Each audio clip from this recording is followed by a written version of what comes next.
What's up, folks? We are back at it. Spent a few weeks in the furniture shop working on furniture because I need to make some money. These things are not making money until they're renting, and until then they're just costing money. So I am having to split my time a little bit more than I thought I would, but also kind of anticipated. Put some really cool furniture pieces out in the last couple weeks. I've got a couple more really neat builds for the rest of the year. Still trying to get these done by the end of the year this year, so there's gonna be a lot of nights and weekends and just kind of working in between as opposed to just furniture or just tiny homes. But I guess you don't really care about that. You're here for the tiny homes. So we're back on it. We're putting the metal roofs on today. The way we're gonna do that, the first thing we're gonna do is put furring strips down. That's 1-inch thick lumber that will run all the way around the border of our roof and then run long strips this way. What those furring strips do, they add a lot of benefits. So for the first thing, you're gonna create an air gap. You're creating an air gap as thick as your lumber is from the surface of your roof. So then your metal sheeting is gonna attach on top of that. Anytime you create an air gap like that, what you're doing is just creating more insulation. It keeps that metal roofing off of this surface, so you're not gonna have any conductive heat transfer from that hot metal into your roof. You're just gonna have the radiant transfer that is through your gap. So you've got a lot better insulation value. Anytime you can kind of add on a little bit of insulation here and there, it's a good idea. It's also going to help the life of your metal roof to have it just in contact with those furring strips as opposed to in contact with your surface here. And the last thing that it's really going to help you with, your fasteners that are going through your metal, so the fasteners holding the metal onto the roof, you're going to sink those into your solid pine furring strips. And that's going to give you a lot better hold than if you were just sinking them into your sheathing, into your OSB or plywood, whatever you decided to use, sheathing. This whole process is pretty simple. It's just a matter of sticking this stuff onto the roof and making sure it's square. So with our furring strips, I think I already said it, but we're gonna run all the way around, run strips, and the only thing you really need to watch out for is make sure you're hitting your rafters when you're nailing those furring strips down, because that's gonna give you the best hold. And on your roof, you wanna make sure that you're getting as good a hold as possible, because if you're on trailers, you're gonna be going down the road, you're gonna have a lot of wind, you wanna counteract that. And if you're not, you're still just gonna have wind from the atmosphere. Today's actually a pretty windy day. But without further ado, I'll just do a little time lapse putting the furring strips down. Like I said, there's not a whole lot to it, so I'm not gonna spend a lot of time on it. And then we'll move on to the next step. Let's go. A couple things I forgot to mention. I don't know how well you can see me from here, but I know you can hear me because I got these fancy mics. But you do want to overhang your furring strips that are going around the outside the thickness of whatever you're using for your fascia. So we're using the same 1-inch lumber for our fascia. It is pine, so I'm going to go ahead and paint all those pieces before I install them. That way I can get a good paint cover on them and they're going to be good and protected. If you're using vinyl or PVC fascia, which is definitely an option, you don't have to paint it, but if you're using wood, you do want to get a couple of good coats of paint on it because it's just outside.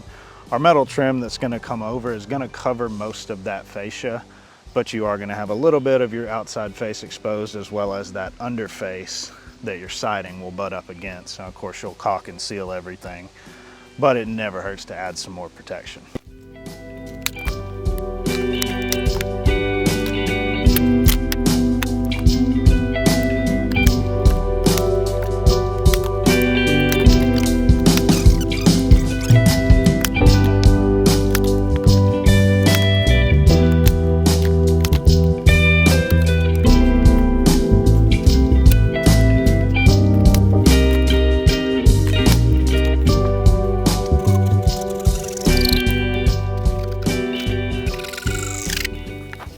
All right, now that everything is in place, I'm gonna go through and find all my rafters and put the good nails in.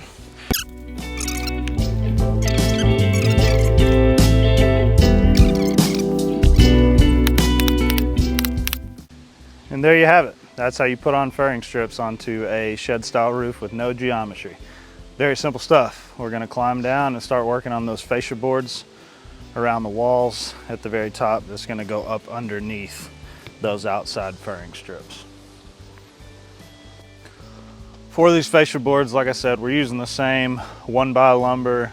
We use 1x4s for the furring strips. These we're going to use 1x6s. Like I said, our metal trim is about 6 inches on either side, so it'll overhang about 6 inches on top of the metal roof, and it'll overhang this fascia board about 6 inches. But we've got a riser from our furring strips, so it's going to cover most but not all of this fascia board. When I nail these up, I'm not going to seal my fasteners because they're not going to be exposed. I'm just going to set my fasteners high enough that they'll be underneath that metal trim, so I won't have to worry about sealing them, and I won't have to worry about covering them because you won't be able to see them. Just like the furring strips, this is pretty simple. We've got good 2x4 stud contact all the way around up there, so locating your fasteners really doesn't matter. Anywhere you put them, you're going to have a good hold into a stud, not just that sheathing. And we'll go the same way. We're going to go full length strips, and then we'll trim the last one at the end. And I'll show you what that looks like, but there's really not a whole lot to it. Another thing that bears mentioning that I don't think I said before, I'm using 2 3/8 inch ring shank nails for all this. You do want the ring shank for these. Anything that's holding on your sheathing and holding things onto your sheathing, those ring shank nails give you an incredible hold. They're so much stronger than a smooth shank nail, and that's just really the application they're made for. You want to use your smooth shanks on stuff inside, all your framing and stuff like that. Most people advise smooth shank nails because you have so much movement, especially if you're building your walls not at the structure, because you're going to have a lot of wiggling around and stuff to do, getting your walls square and putting those up. I'm sure I talked about that in the framing video. But yeah, all this is going to be ring shank nails. They're galvanized because they're exterior. So just wanted to add that in there.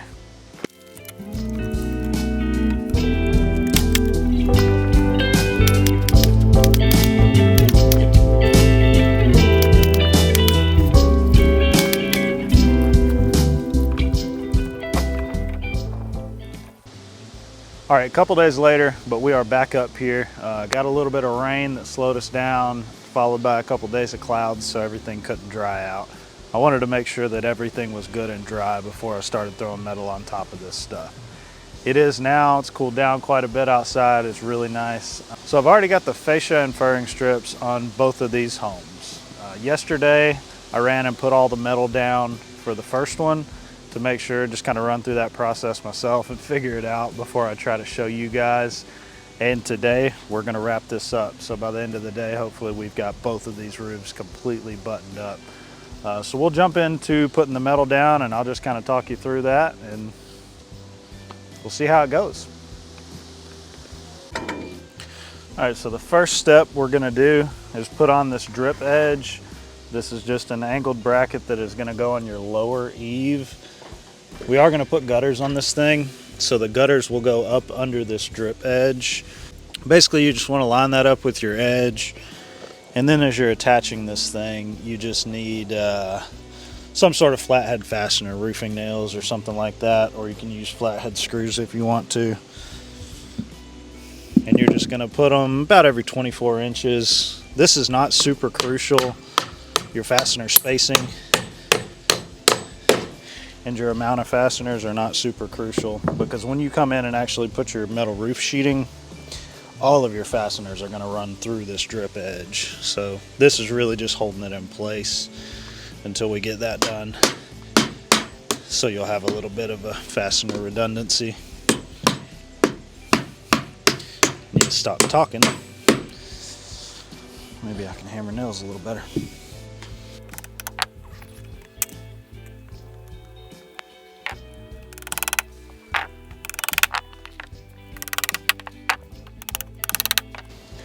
So as you run down, you're just going to use full length. These are 10-foot strips, so we'll use 2 and then a portion of 1 at the end for our 28-foot buildings. You will lap them into each other. It's kind of hard to tell, but they've got this is folded over. So on the previous one, I've got this opened up just a little bit and then trim it out at an angle so they'll kind of slide into each other. Instead of just overlapping it, If you lap those seams in together like that, it's just going to help everything stay nice and uniform looking. There we go.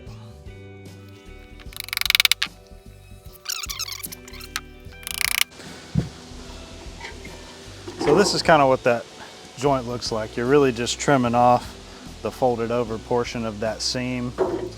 That's going to allow you to slide that inside of your previous seam to that point, and then you'll be good. One thing you want to watch out for when you're laying them down is don't put your fastener closer to the edge than you cut that back, because that's going to stop you from sliding it in. You can see where I just made that little boo-boo. So we'll come in and seal that hole up. It's not a big deal, but just don't do it. So then you'll slide them into each other like so.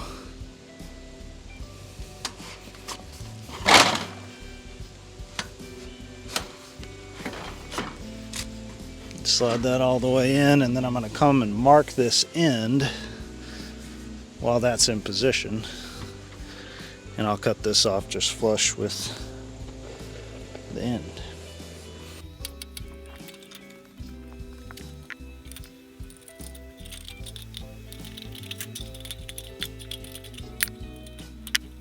All right, so now that we've got our entire drip edge installed, it's time to start installing the metal sheets themselves.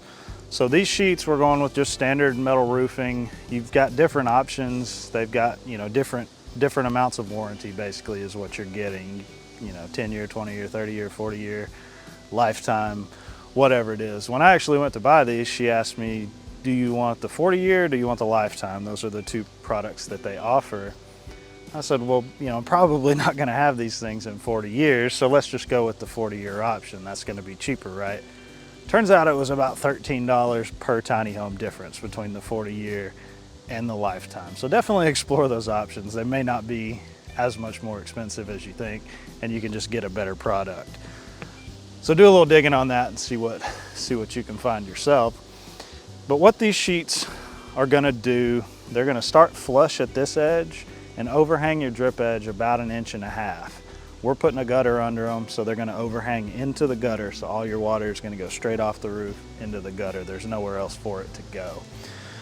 When you order your metal, you're gonna wanna go ahead and figure out how long you want these things and order them to that length. That way you're not gonna have to cut these sheets down to length. You don't wanna go, you know, to Home Depot or Lowe's, get a whole bunch of sheets and cut them to the length that you want. That's way too much trouble. You're gonna spend a lot more time and money that way. When the manufacturers can cut these things to length, you're gonna have nice square edges. It's just gonna be a better product. So what we're gonna do is lay these things down, like I said, flush with this edge. I'll show you kind of closer up how the fastener pattern is gonna look and why things are the way they are. I guess that's about all I wanna cover before we jump into this. So you wanna make sure that the position on your first sheet is as right as you can get it. These sheets are gonna interlock with each other as you go down, so if you've got one on an angle, they're all gonna be on an angle. You can make some adjustment from sheet to sheet, up and down if you need to do that. That's not an issue because that's gonna be covered up with your trim. On the other side, you'll have that same jagged edge at the joint, but it's gonna be inside your gutter, so it's not gonna be visible. It's not gonna be visible from the ground. The only time you would ever see it is if you were actually on the roof, and that doesn't quite matter so much. So like I said, the top edge we're gonna sit flush. That's gonna overhang the bottom edge about 1.5 inches. Once you get it into position and it's time to start fastening it, you're gonna use these, they're self-tapping to tap through the metal, and then they're just threaded screws with a hex head on them, color matched. They do have a self-sealing washer. This is the critical component of these fasteners. You want to make sure that you don't over fasten them and don't under fasten them. The way that you know how much to squeeze them is you're going to fasten them all the way down, and that rubber is actually going to expand beyond the metal washer that you have, so you'll be able to see. When the diameter of your rubber is just a hair larger than the diameter of your metal, that's when you know you've got a good seal. If you over fasten it, you're gonna blow that rubber out, and if you under fasten it, you're just not gonna have a good seal. Either one of those are gonna let water in. So you want to make sure and take your time, make sure that you get these fasteners sealed properly, because that is putting a hole in the metal, and anytime there's a hole in the metal that's not sealed, you are going to get water through into your structure. You're generally going to want to get color matched fasteners that are the same color as your roof. Again, it's not as critical on these because they're not visible from the ground, but it doesn't cost any more money to do that. So make sure you color match your fasteners. If your roof is going to be visible from the ground, it's a good idea to position your sheets, put 1 or 2 fasteners in them, run a chalk line down, and then use that line to line up your fasteners, because it's going to give you a nice aesthetic clean line. With these, I'm not going to bother with doing that because you're not going to be able to see them from the ground. The only people who are ever going to see these roofs are me, so I'm not too worried about it. You just want to make sure that you've got good contact in your furring strip.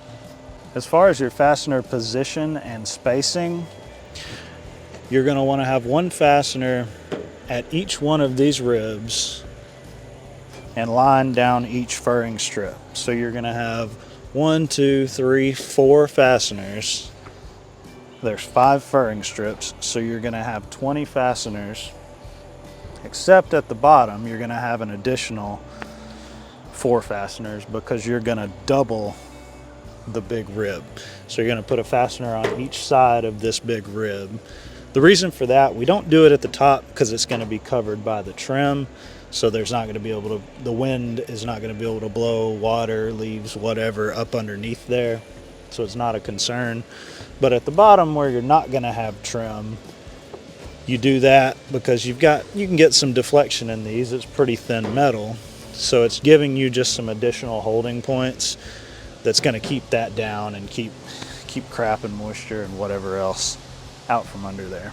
So you're going to have 24 fasteners per sheet is what we're going to have. Obviously yours may be different, but that's what we're going to have. These furring strips are on a 24-inch on center, which is pretty much rule of thumb on metal roofing. You want these fasteners about 24 inches or less apart. I think that just about covers all of our talking points. We'll see if we can't get a good little time lapse going and get this done.